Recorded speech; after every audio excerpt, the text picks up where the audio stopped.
You ask Tiger to solve. This deals with linear equations with one unknown. The final result is x equals 2. Let's solve it step by step. Group all x terms on the left side of the equation. Subtract 10/3 from both sides. Group the coefficients. Find the lowest common denominator. Multiply the denominators. Multiply the numerators. Combine the fractions. Combine the numerators. Group like terms.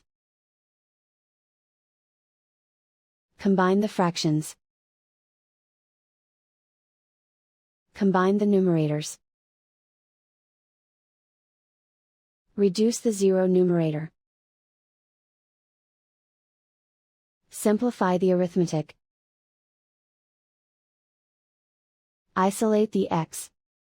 Multiply both sides by inverse fraction 12/5.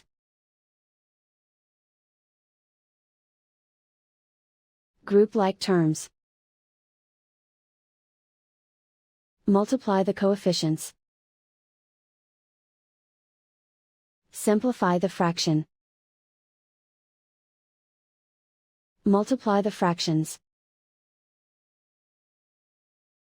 Find the greatest common factor of the numerator and denominator. Factor out and cancel the greatest common factor. And so the final result is x equals 2.